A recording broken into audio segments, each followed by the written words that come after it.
Hello everyone, आज हम देखने वाले हैं BPH, benign prostate hyperplasia. Hyperplasia मतलब increase in the number of cells, यानी जो प्रोस्टेट ग्लैंड है उसका एनलार्ज हो जाना। जैसा कि इस डायग्राम में है कि ये नॉर्मल है और ये थोड़ा इंक्रीज हो गया है प्रोस्टेट ग्लैंड, इसे ही हाइपरप्लेसिया या बीपीएच बोलेंगे। तो अपन डेफिनेशन देख लेते हैं। BPH is a non-cancerous enlargement of the prostate gland occurring in the elderly males leading to urinary obstruction। यानी BPH एक नॉन कैंसरस एनलार्जमेंट है प्रोस्टेट ग्लैंड का, जो मेनली एल्डरली मेल्स यानी ओल्ड एज में ज़्यादा दिखता है और मेल्स में दिखता है, leading to urinary obstruction. Urinary obstruction यानी जैसे ये ग्लैंड एनलार्ज होगी तो यूरेथ्रा कंप्रेस होगा, जिसके कारण यूरिन के पास होने में प्रॉब्लम होगी या ऑब्स्ट्रक्शन होगा, इसे ही यूरिनरी ऑब्स्ट्रक्शन कहेंगे। इपिडेमियोलॉजी क्या है? Common after 50 years of age, incidence increases with age. जैसे जैसे एज बढ़ेगी वैसे वैसे बीपीएच के चांसेस बढ़ जाएंगे। Rare before 40 years of age, यानी 40 साल के कम मेल्स में ये रेयर होगा, और जैसे जैसे एज बढ़ेगी वैसे वैसे बीपीएच के चांसेस बढ़ जाएंगे।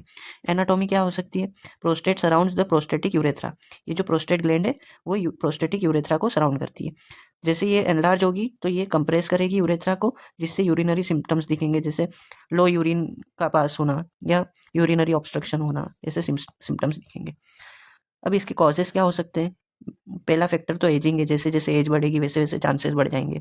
फिर इंक्रीज्ड डीटीएच, डीटीएच यानी डाईहाइड्रोटेस्टोस्टेरोन, जो कि डिराइव होता है टेस्टोस्टेरोन से।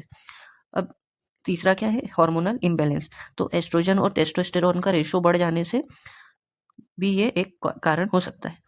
फोर्थ है जेनेटिक प्रीडिपोजिशन, यानी जेनेटिक हिस्ट्री जो भी हो सकती है उसके कारण भी हो सकता है ये, या जीन्स में चेंजेस आने की वजह से भी हो सकता है।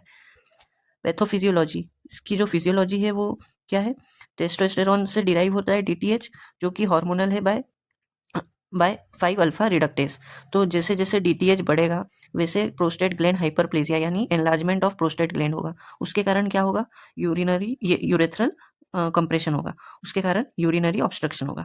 तो जो टेस्टोस्टेरोन डिराइव होता है डीटीएच को करता है, और डीटीएच जैसे जैसे बढ़ेगा वैसे वैसे एनलार्जमेंट होगा और कंप्रेशन होगा यूरेथ्रा का, उसके कारण यूरिनरी सिम्टम्स दिखेंगे। अब हम इसके क्लिनिकल फीचर्स देख लेते हैं। तो इसके दो क्लिनिकल फीचर्स है, जैसे ऑब्स्ट्रक्टिव सिम्टम्स है और दूसरा है इरिटेटिव सिम्टम्स। ऑब्स्ट्रक्टिव सिम्टम्स में क्या आएगा? वीक यूरिन स्ट्रीम होगी, मतलब बहुत कम होगी मात्रा में, hesitancy, straining, intermittent flow, incomplete bladder emptying, यानी ब्लैडर आधा भरा रहेगा आधा खाली रहेगा। इरिटेटिव सिम्टम्स में क्या आ गया? फ्रीक्वेंसी, नॉक्ट्यूरिया मोस्ट कॉमन है नाइट में, अर्जेंसी, बर्निंग मिक्चुरेशन, मतलब यूरिन करते समय जलन होना, तो इसको बोलेंगे बर्निंग मिक्चुरेशन।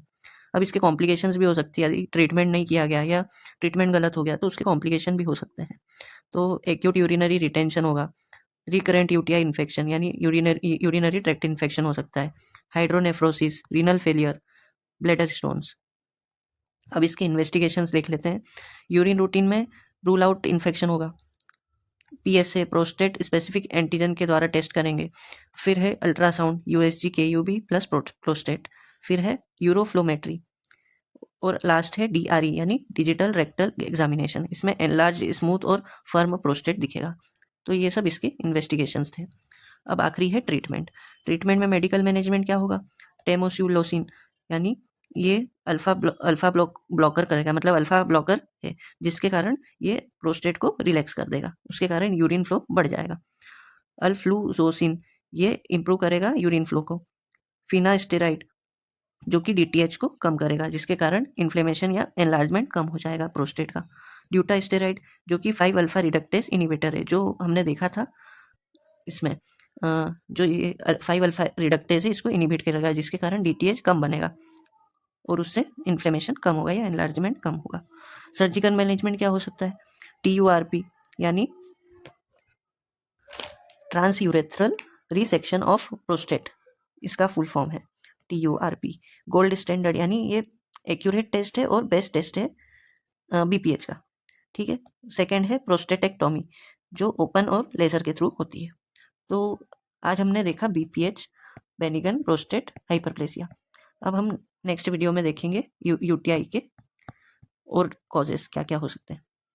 तो आपको वीडियो अच्छी लगी हो तो वीडियो को लाइक कर देना, और चैनल पे नए हो तो सब्सक्राइब कर देना। Thank you everyone.